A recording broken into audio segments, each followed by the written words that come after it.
What matters is the effect, not the process. Those who unconsciously despair yet put on the mask of optimism are not necessarily wise, but those who have not given up hope can succeed only if they are hard-headed realists, shed all illusions, and fully appreciate the difficulties. Only dogmatic thinking, the result of the laziness of mind and heart, tries to construct simplistic schemes of the either-or type that block any real understanding. A free person owes an explanation only to himself, to his reason, and to his conscience, and to the few who may have a justified claim for explanation. Will is based on activity, whim on passivity.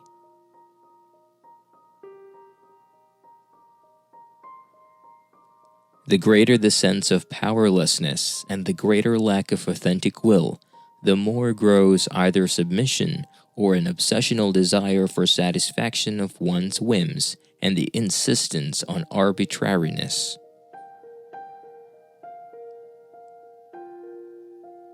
If the religious system does not correspond to the prevalent social character, if it conflicts with the social practice of life, it is only an ideology.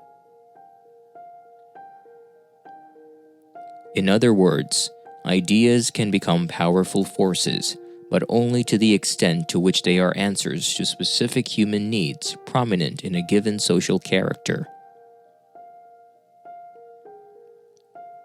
To transcend nature, to be alienated from nature and from another human being, finds man naked, ashamed. He is alone and free, yet powerless and afraid.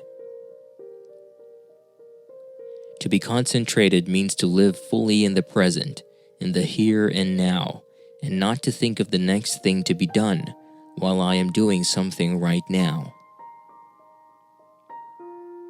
Faith in the having mode is a crutch for those who want to be certain, those who want an answer to life without daring to search for it themselves. Unrestricted satisfaction of all desires is not conducive to well-being, nor is it the way to happiness or even to maximum pleasure. The difference between being and having is not essentially that between East and West. The difference is rather between a society centered around persons and one centered around things. Man can only go forward by developing his reason, by finding a new harmony, a human one, instead of the pre-human harmony which is irretrievably lost. If humanity continues to consume natural resources irresponsibly and disrupt the balance of nature that provides human life, it will be inevitable that we will encounter the catastrophe of total extinction in less than 100 years. The bureaucrat is a man who administers things and people, and who relates himself to people as to things.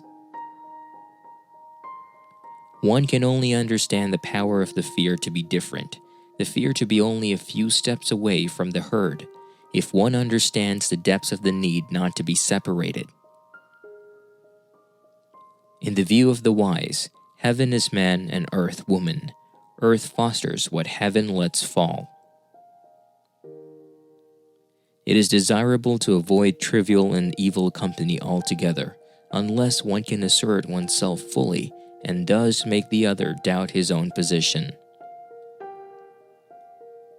For centuries, kings, priests, feudal lords, industrial bosses, and parents have insisted that obedience is a virtue and that disobedience is a vice. Reality imposes its law on man, laws that he can only escape in dreams or in states of trance or in insanity.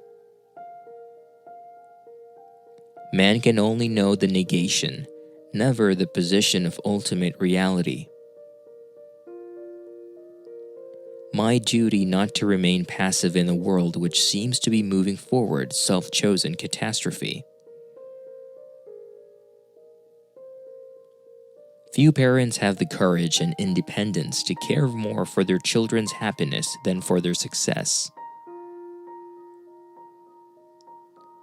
The supremacy of cerebral manipulative thinking goes together with an atrophy of emotional life. The cruelty itself is motivated by something deeper, the wish to know the secret of things and of life. Realists who have a special word for each type of automobile, but only the word love to express the most varied kinds of affective experience. If I am nothing but what I believe I am supposed to be, who am I? One can hardly overestimate people's need to talk about themselves and to be listened to. Looking for the next thing to do or the newest gadget to use is only a means of protecting oneself from being close to oneself or to another person. Authority is not a quality one person has, in the sense that he has property or physical qualities. Authority refers to an interpersonal relation in which one person looks upon another as somebody superior to him. Modern man thinks he loses something, time, when he does not do things quickly. Yet he does not know what to do with the time he gains except kill it.